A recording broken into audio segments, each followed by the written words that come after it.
Bonjour à tous et bienvenue dans ce nouvel épisode du Digital Download. Oops. Good afternoon, good morning and good day, wherever you may be joining us from. Welcome to a new edition of the Digital Download, the longest running weekly business talk show on LinkedIn Live.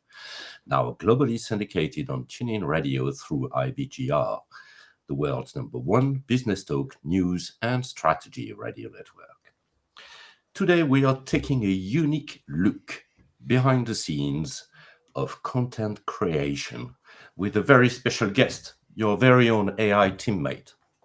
We will be exploring as a team the fascinating journey of teaching an artificial intelligence to write with a distinctly human voice, your voice.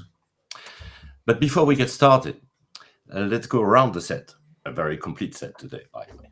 And introduce everyone. While we're doing that, why don't you in the audience reach out to a friend, ping them, and have them join us. We strive to make the digital download an interactive experience, and audience participation is highly encouraged.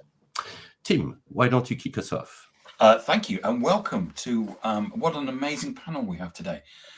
My name is Tim Hughes. I'm the CEO and co-founder of DLA Ignite, and I'm famous for writing the book Social Selling: Techniques to Influence Buyers and Changemakers. Thank you, Tim. Adam? Hi, everybody. I'm Adam Gray. I'm Tim's business partner. I'm kind of I guess, like the beta version of Tim Hughes. So he's the fully fledged one with all the bugs ironed out, and I'm the version that still isn't right yet. Hi, I'm very excited to be here. AI is something that's kind of a hot topic for all of us, and we've all been investing a huge amount of time in trying to understand how we can use this new technology to make our lives and our clients' lives easier. And it's been and is being a very interesting journey. I cannot agree more with that. So, Richard. Good afternoon. Well, if Adam is the beta version, I think I'm probably a proof of concept at this stage. I'm a relative newbie to social selling. However, I think I'm getting involved at a particularly sort of useful time with AI starting to have quite an impact on the way we're all sort of living our lives and likely to be selling into the future. So yeah, I'm hopefully going to be one of the first wave to prove the concept that an AI assistant can really help your social selling. Okay, let's see. Tracy? Hey everybody, I'm excited to be here. Tracy Borison, founder of TLB Coaching and Events, a proud partner of DLA Ignite.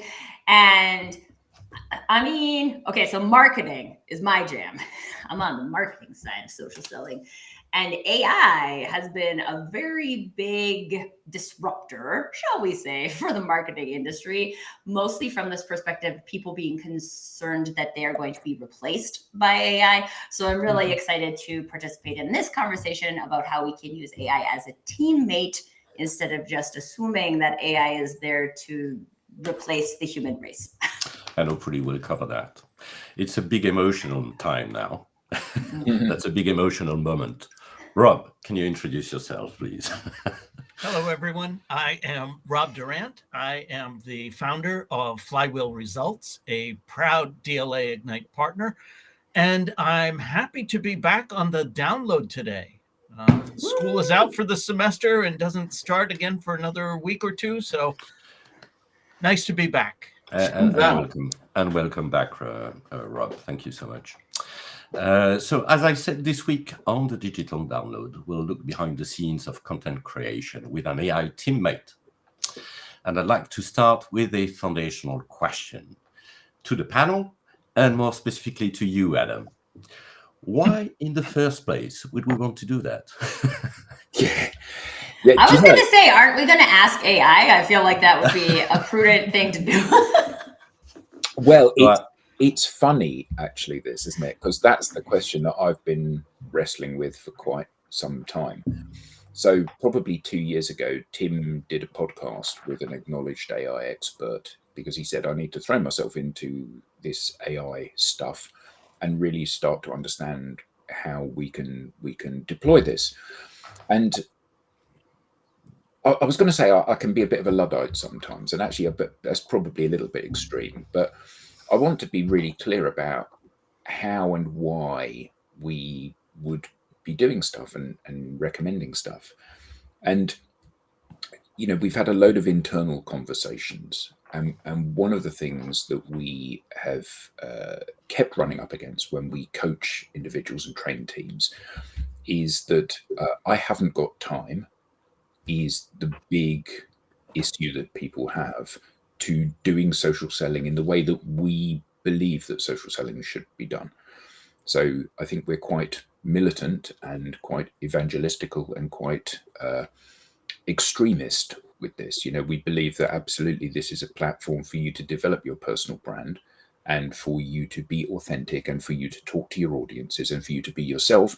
And that requires you to do the stuff.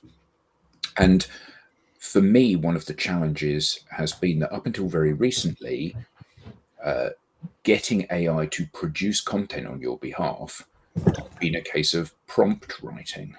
And prompt writing is like programming. You have to have a logical breakdown of what you're trying to achieve and what you put in at one end and what comes out at the other end. And more recently, and certainly an aha light bulb moment for me, was the work that Bertrand had done with this, where he had, rather than writing a prompt for AI to do something, had an ongoing dialogue with AI, asking it questions, not being assumptive at all. So I would like you to be a ghostwriter for me. What do you need from me? Rather than saying, these are the rules, this is what I need you to do. And that's been a huge shift in my thinking and certainly the quality of results that I was getting from interacting with AI. So I think we've crossed the kind of crossed the point of no return in our thinking. Certainly I have.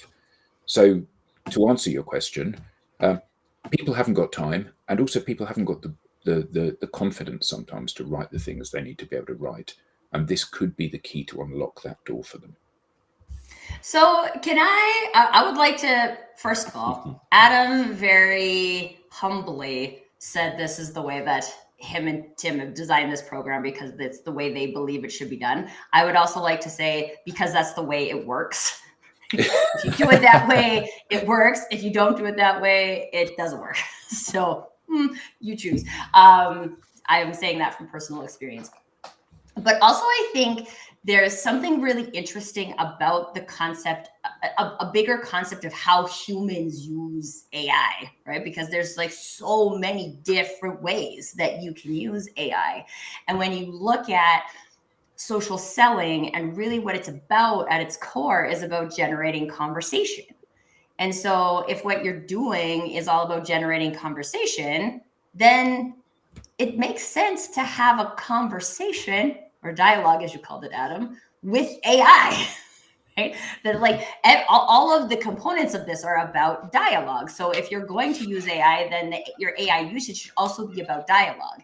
And I think this is the thing that's really interesting when you look at, I mean, I'm a marketer, so I look at everything from like a brand baseline, right? And if you have that clarity on what your brand is about, then you can engage the AI in the same way you would engage somebody in a conversation on LinkedIn, right? With curiosity and things like that. So I think too, we got AI and then we got prompt engineers, right? And then everyone was like, oh, but now we all need to be prompt engineers.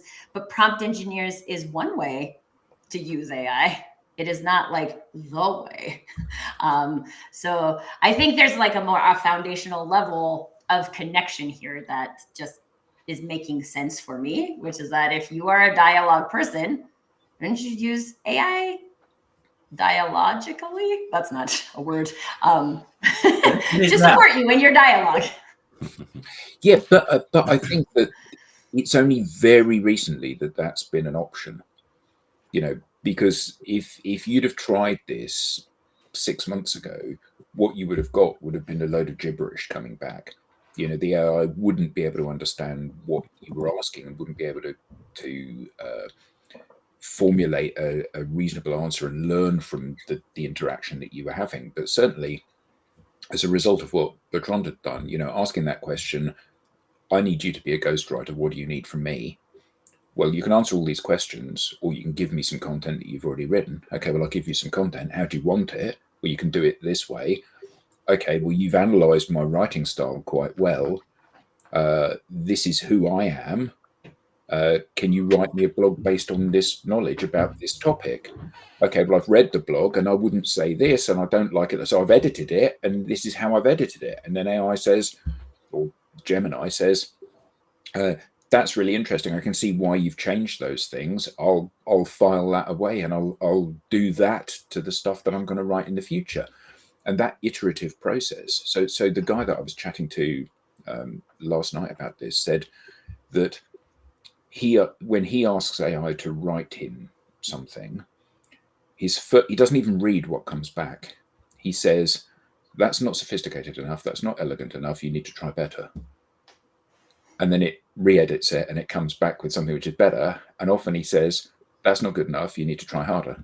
And it's something else. And he'll do that 2 or 3 times until he gets something which is worth him investing time in reading.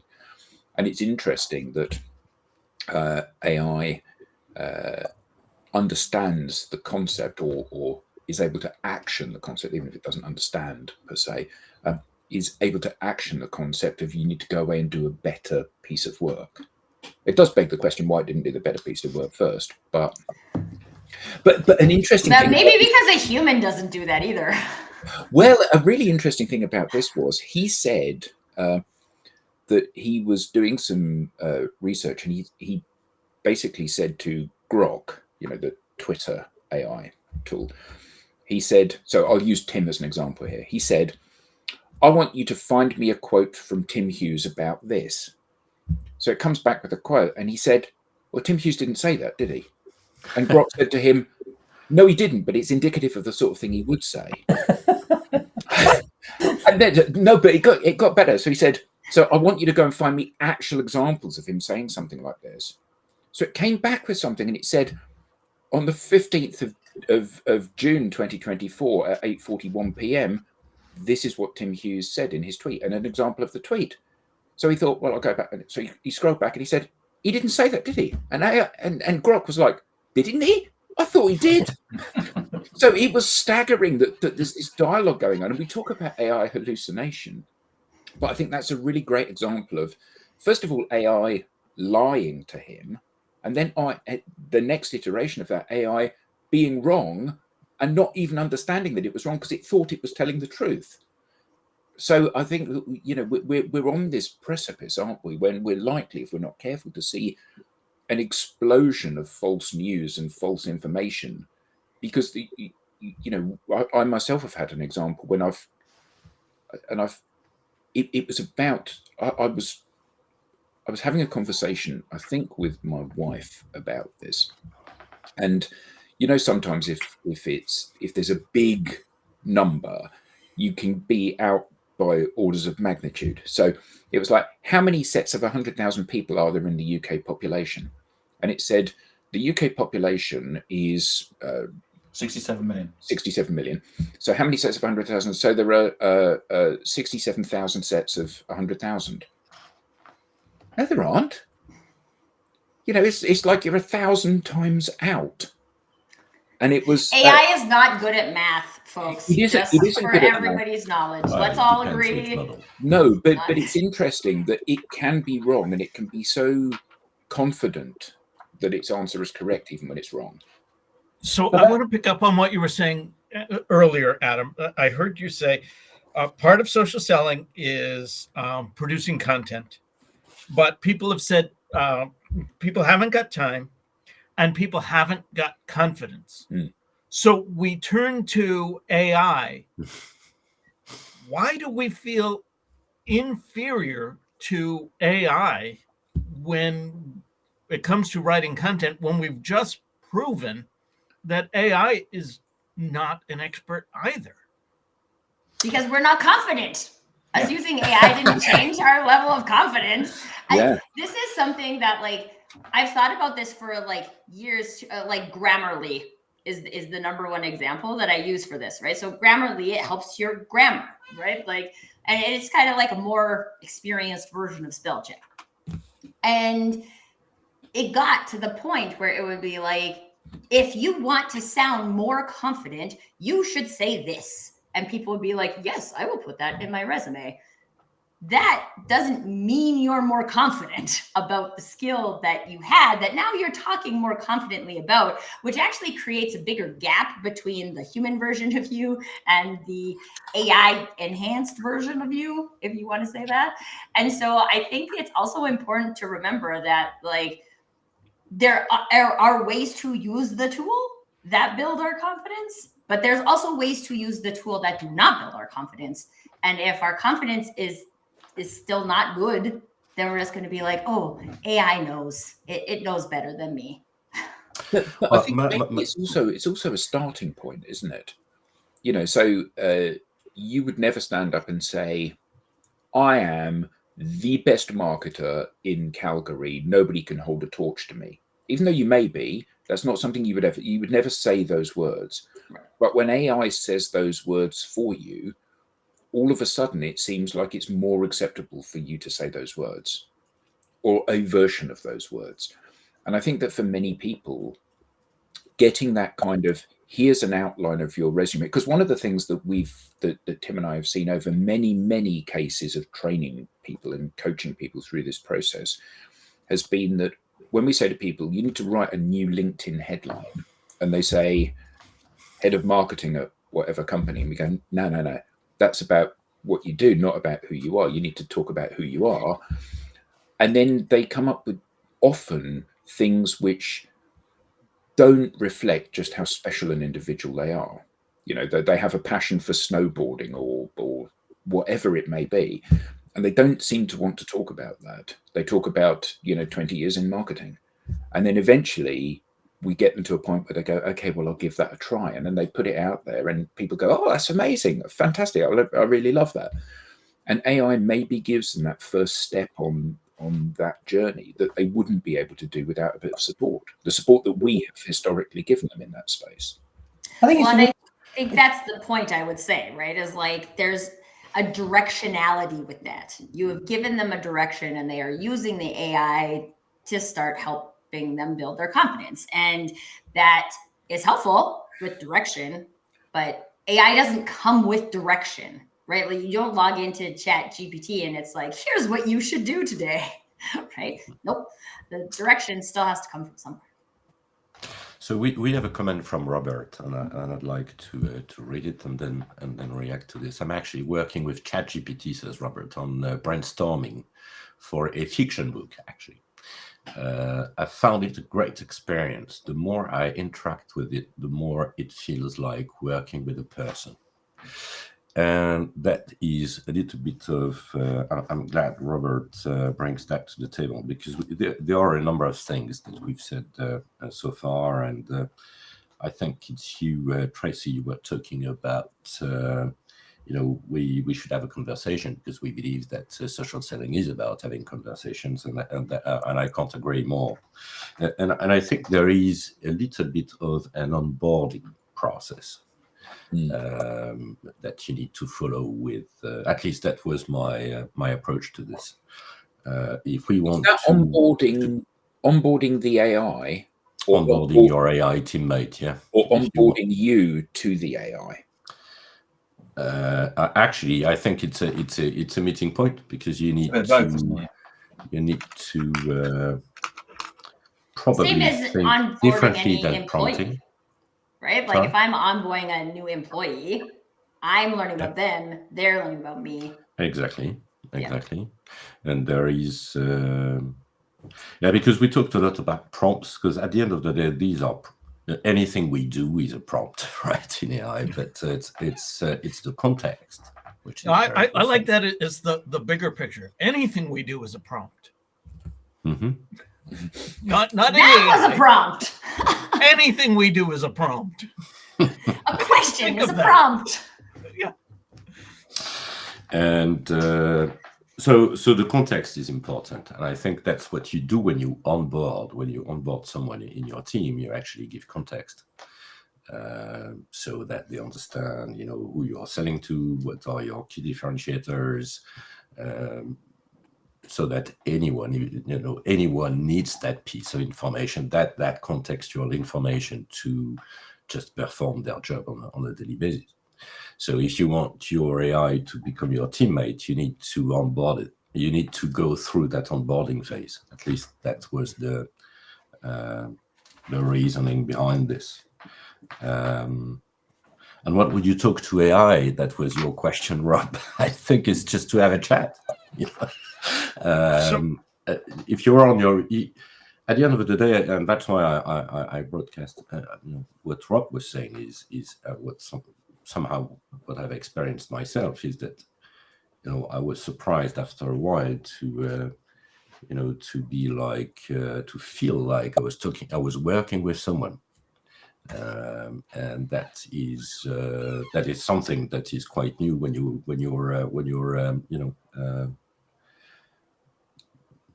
looking at these things on your own. So talking with someone, even if it gives you more perspective, backgrounds, different perspectives, etc. So you're at the end of the day, you this adds value as well. It does, but Yayan's comment here. So the challenge is that AI is wrong. Mhm. Lazy content authors don't apply critical thinking and publish the lies AI told them. AI learns from these lies and on. It's suggested that by 2028, AI will have exhausted its learning and require us humans to think again to progress. But whilst that's a bit of a doomsday scenario where AI has got everything wrong because it learns from its own mistakes and the mistakes that we tolerate, it is interesting that still it comes down to your ability to have the confidence to say this piece of information that's come back is incorrect, and therefore I'm not going to share this piece of information. Because I think that so many people these days are disempowered or are so used to the fact that Google gives them the right answer that this is just another iteration of that. I've Googled it, it says it here, therefore it must be true, therefore it's okay for me to share it. And it does beg the question about how do you go through and fact check stuff? Because the conversation I was having yesterday with Richard, where he did the tweet published on this date. Okay, if it's somebody who doesn't tweet very much, you can scroll back 6 months. If it's Tim, you can't scroll back 6 months because it's literally thousands of tweets you have to scroll through, which would take you forever to do. So how do we validate this stuff? Because if you say to AI, you've told me this, is this true? Sometimes AI says, actually, it's not true. But sometimes it says, yes, it is true. I promise it's true. Okay, so if AI says, I promise this is true, and it turns out not to be true, it's an interesting dilemma, isn't it? So Bertrand, in terms of your AI teammate, Mhm. you've gone through a process of onboarding with it, and just like you would have done an employee. We've talked internally about AI being interesting, but what it does, it creates average results. Now, if you're going from 0 to average, that's good. If you're already excellent and you're going to average, that's not good. Mm-hmm. So where do you think you are? Because I know we've then had conversations about, so how do we get the AI to go from average to good? Not necessarily to excellent, but at least getting it to good. And where are you? Because you've actually now been putting out AI content, haven't you, to actually prove it out, to see if you get the similar engagement to Bertrand written content to your AI teammate written content. So I think these are two different things, right? So, but I've reached a point where articles that I have asked to be rewritten by my teammate are actually excellent. so, well, let's put it this way: I could have written this.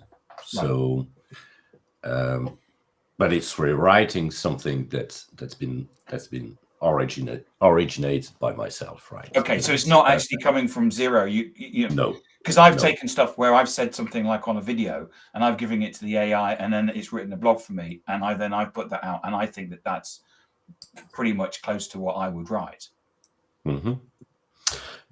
So I'm not there yet, but I think there are two things you can do. So once you've given the mandatory context of things, so plus examples, etc. But there are basically two things you could do. You could ask for, what would be a great topic for my ICP number 3 and my persona number 1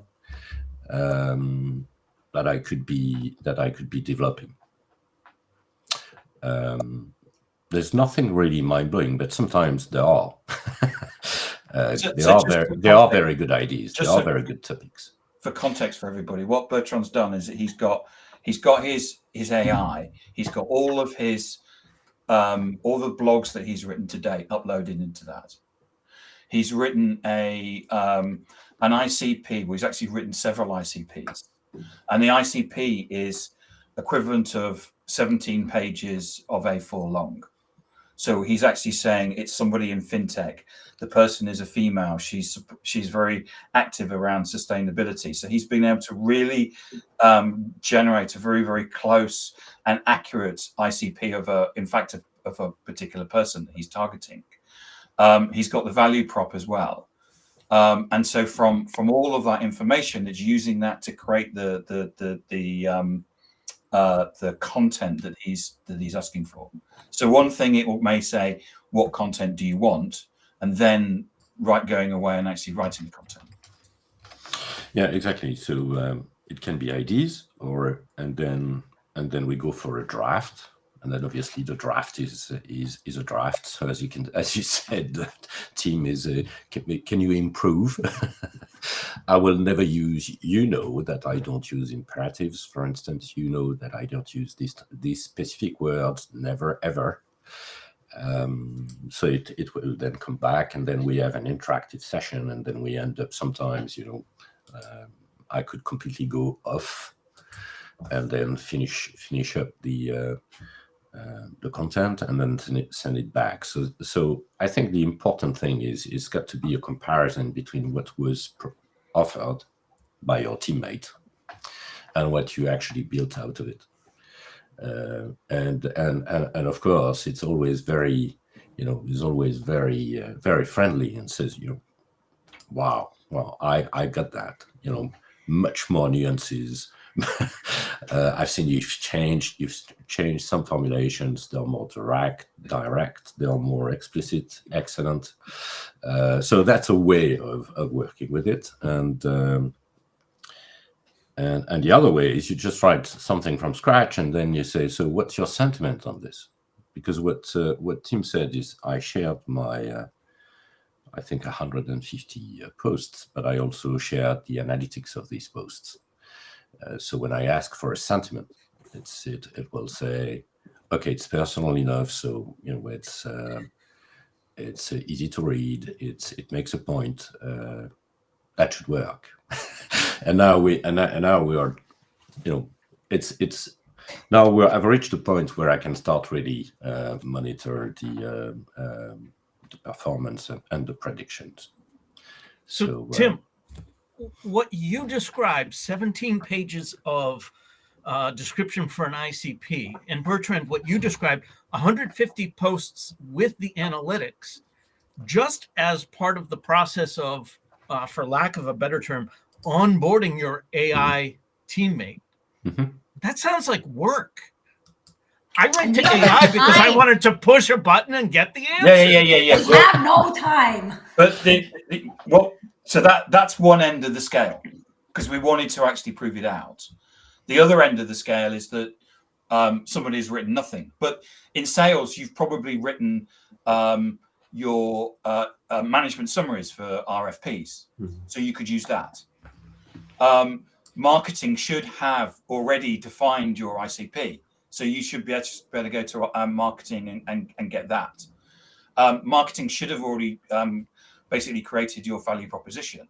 So all of those materials that we talked about should actually be there, and it's just about collating them and putting them into the AI. So it actually is pretty much a press of a button. But I would also say on that. No, it is not. You cannot simply oh, take the marketing stuff and throw that in, and here's the RFP and throw that in, and now would you please write a book based on my voice? The AI just doesn't have that. It is a continual It's not piece gonna of it's not work. gonna write a book. But No, what it but does, it's not in even terms going to of write a good blog. You in terms of have the to work onboard, with it. yeah, okay. So we're then back to the 0 to average. Right. Yeah. So what we're doing is that we're not saying that it's going to write something that's really excellent, and it's about making sure, in terms of that grading, where are we going, and people to understand that. And for many people, average is better than 0. Exactly. It's getting you from 0 to 1, which for Yes. many people is the hardest step. Yes. But that's kind of the point that I wanted to make, is that this is getting you from 0 to 1 if you're at 0. That And 1 also- isn't even going to be average necessarily. But as you continue to work with it, so it's not just onboarding, it's ongoing, and you're Yep. continually working with it. And the two of you, I speak of AI as though it's a body, but the two of you evolve together in that way. That's what I wanted to make sure the audience understood. This is still not, I just have to buy the right AI and push the button and it's done. But Well, even and I if we think- could, would that be a good thing? Because Well, okay. the Yeah, challenge. there's too much content. Yeah, but Too that's much content. the challenge, isn't it? The thing is that when everybody has access to the same tools, then the outputs you get are the same. Yeah, you might write a slightly different prompt and get a slightly different blog because it's a slightly different topic and a slightly different voice. But at the end of the day, what you're doing is you're commoditizing content and intellect and thinking, and it's always been the case that to succeed you have to be better than everybody else. Whether you're applying for a job or you're preparing a tender or whatever it is, you only have to be slightly better, because it's a zero-sum game, isn't it? Or there's only one winner. Like you've got the 100 meters race. Doesn't matter whether you win by 10 yards or 10 millimeters. At the end of the day, you just need to win. And it's the same here. Your content needs to be better than everyone else's. More engaging, more personalized, more likable, whatever. You've got to be using the right ingredients or the best ingredients to get the best out. That's the kind of way I see it. If you're just going to look for the sort of generic output, well, then that's there for you. But if the real value is the old corny sort of 1 + 1 = 3. It needs to be the value that you've got, or the knowledge you've got in your head. You then, share it with your AI assistant, who, sort of spices it up or spins it in a way that perhaps is a little bit more imaginative. So, I still think it's dependent on putting good stuff in to get really good stuff out. Well, The rule still applies. Yeah, I feel like there's also, because one of the things that I think we don't pay attention to enough as humans is the behavior change that our technology has led us towards, right? So when you think about Amazon and how with 2 clicks I can have something at my door, it starts a behavior change that has me believing that everything is supposed to be that easy. Right. And so then I come and I think about things like building relationships, onboarding employees, and all these types of things. Is they should be one clickable. If Amazon can make that one clickable, this should be one clickable. And I want to save time, and saving time is good, because then what? I have more time to scroll on social media. People are not doing meaningful things with their time, but that's a different problem. But like we end up in this behavior change, assuming that what will deliver better results is for this to be faster and easier. So then we're looking at AI to be faster and easier. But when does that start to break down, right? So if I'm a person, and I will use myself as an example, I'm a person who believes in investing in the potential of other humans. I do that as a mom. I do that in my community. I do that with myself. I believe in this as a human.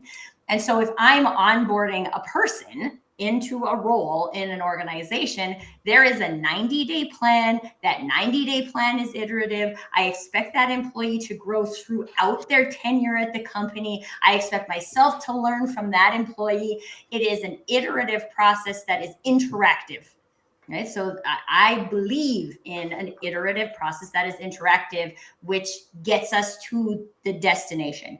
I have seen the success of that play out again and again. But what people are getting in the practice of doing is skipping the iterative investment process, and they want the results. But the results don't exist without the iterative process, right? So even in this, if we want to say we want to get from 0 to 1 because we want people to get introduced to content creation, cool, right? Good, right? But that is step 1. If we stop at step 1, we can't go farther. And now we've got a whole society of people being like, step 1 is good enough. That's all we need. We need step 1s. We need all this content in the world. More content is created on a day-to-day basis than a human brain can process in its lifetime. You creating content today didn't matter, folks, in the wide world of people consuming information, right? So then why are we consuming? Why are we doing that? In the social selling scenario, we're creating content because we want to show people what we're about, right? We want to give them a reference section to who we are and what it might be like if you came in and had a conversation with us. And if you go into AI and you don't even give it that kind of framing, it's going to be like, here's a blog post. I've done it too, right? Like I've had clients who are just like, oh, we did this session, right? Just use AI to turn it into a blog post. And I'm like, I don't care that much to not do that. So I do that. But like, how does that also turn into like what we're caring about as humans? I think there's a bigger existential question here, isn't there? Absolutely. So we have an issue where it's now possible for me to say, I want to sell more of my stuff, and AI will identify my ideal customer profile, will construct an email to them, will send the email to them, will check who's opened the email, will send them a follow-up email, will dial the number for it. And actually I'm systematically removing myself from that particular role. And then all of a sudden I'm going to be the one crying that I've been laid off, because what I've done is I've percolated down to AI's level in terms of how it delivers stuff. And now what I've done is I've done myself out of a job. I've proved that I'm dispensable. And on the other side of the equation, the buyer is overwhelmed by content and places the selection in the hands of AI, because you've got the sort of, you've done yourself out of a job and you're redundant anyway, because because that's the doing the job process of the that's buyer. happening. So yeah, it's AI selling to AI, and we're all losing then. So with that, I come back to something I've said on this show before, and I will be saying again. Content is an outbound play. Mm-hmm. We are producing content not simply so the AI bots can read our content. We're producing content so that we can say to the world, look, this is who I am. This is what I think. And when I reach out to you to connect with you for the first time, before you connect with me, you're going to ask, well, who the hell is Rob? And you're going to go look me up. And the history of content that I've produced shows you who I am, what I think, and so on. And with that, having that 0 to 1 content that I put out, and I'm content with that, that will never work. I need to continually iterate. I need to put that out there to share more of me, my insights, both professionally and personally. So you got an interesting comment from Lawrence here. Yeah. Adam is stating that my brain is circling here. What my brain is circling here. I just don't see how AI is a great thing for employees whatsoever. Yeah, it's I think it is a great thing for employees, but only if they understand how they're using it, and perhaps more importantly, why they're using it. So in an environment where many of us have a distributed workforce in our companies, we're not all in the office, so brainstorming stuff is significantly more difficult than it used to be. And having an entity that knows as much as you do, or more than you do, or is an AI programmed up with somebody else's knowledge, means that you potentially have somebody or something to bounce ideas off. You also have a starting point. And I think that certainly for us in the DLA Ignite ecosystem, we're used to writing blogs. We write blogs really quickly. So AI is not a huge time-saving thing for me. If I'm going to write a blog, it takes me 15 minutes. If I get AI to write the blog, it takes 10 minutes by the time I've read it and edited it and iterated it and sent it back.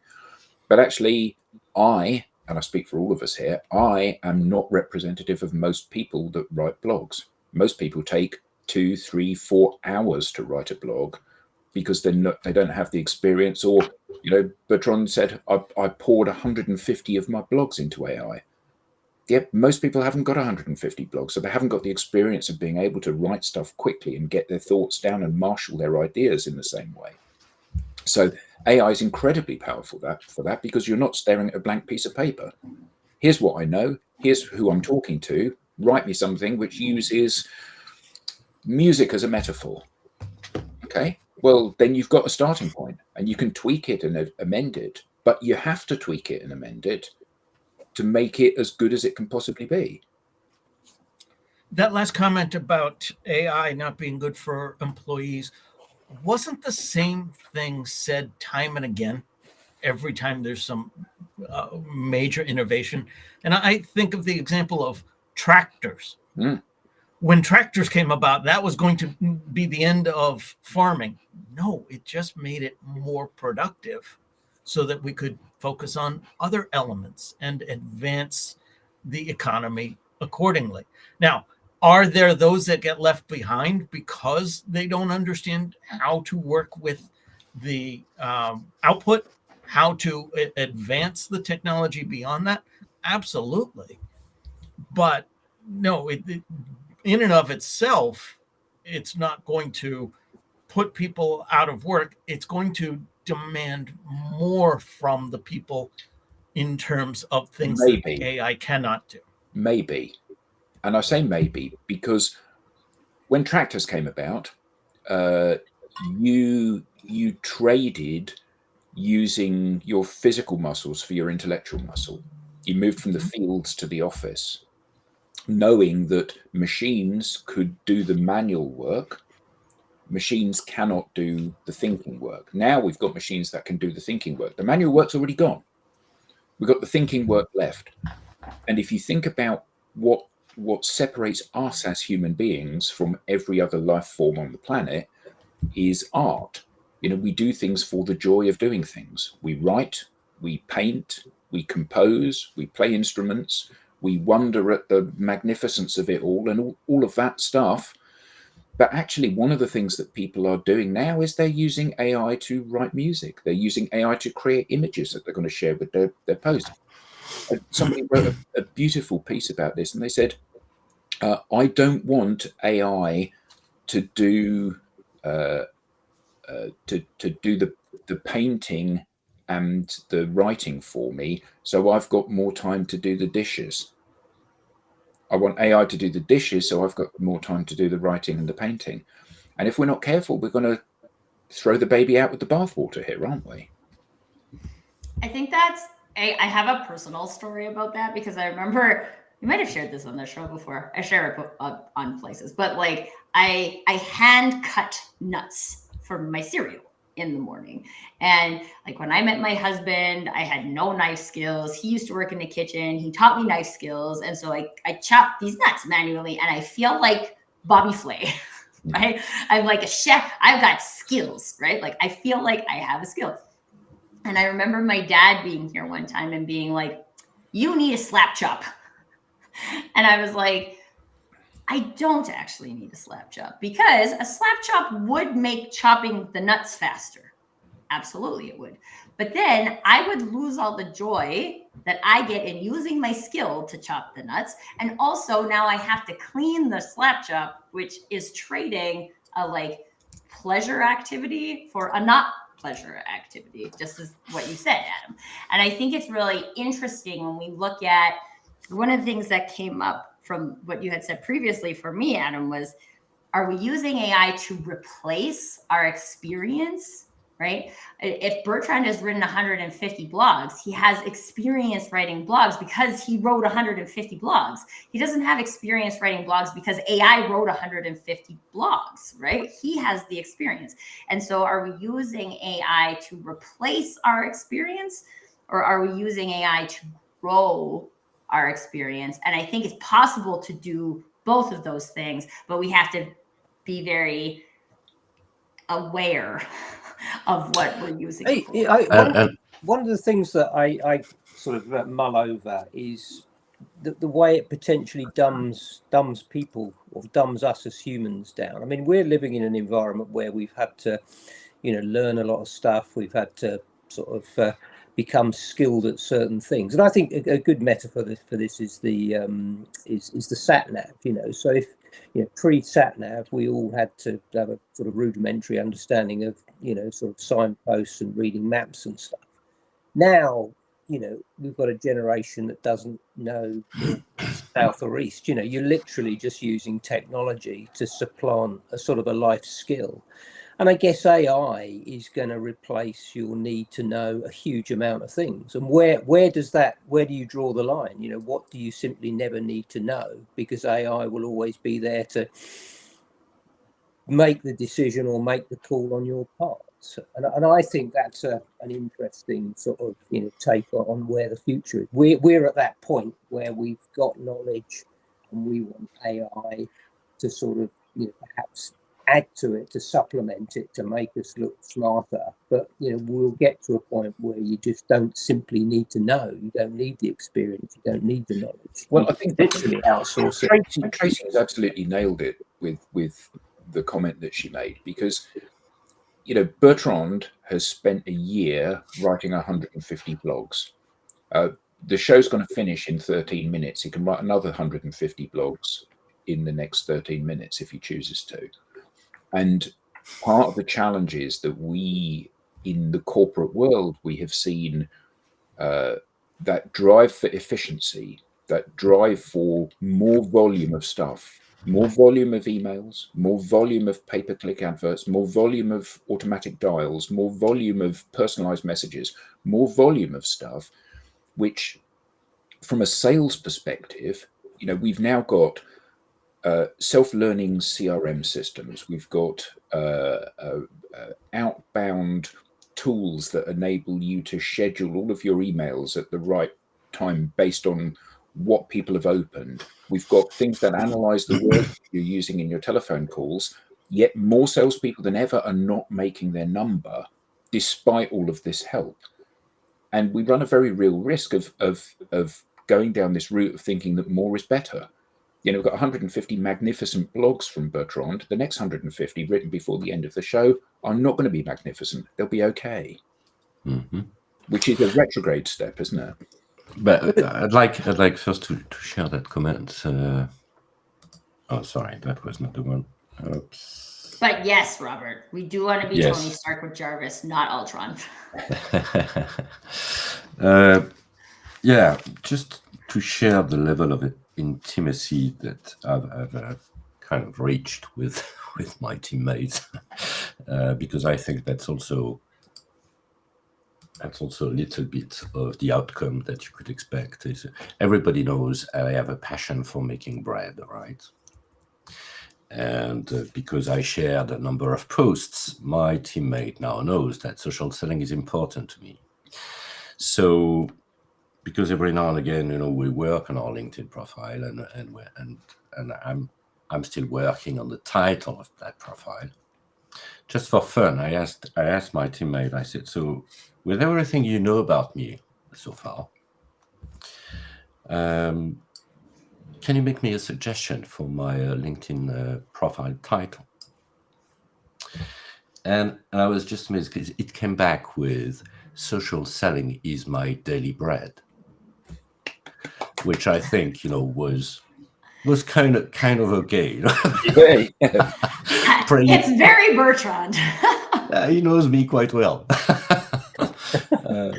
And that's Richard, yeah. I had to smile a bit when you were talking about lamenting the loss of map reading skills and GPS replacing that, because my mother and my wife often lament the loss of handwriting skills.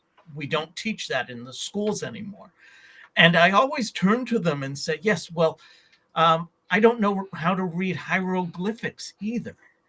Yeah. There are things that we lose when we no longer need that.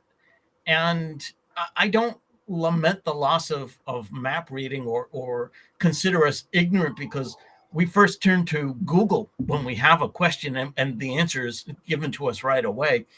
It's still us processing these things. It's still us evaluating how trustworthy the response is and then judging accordingly.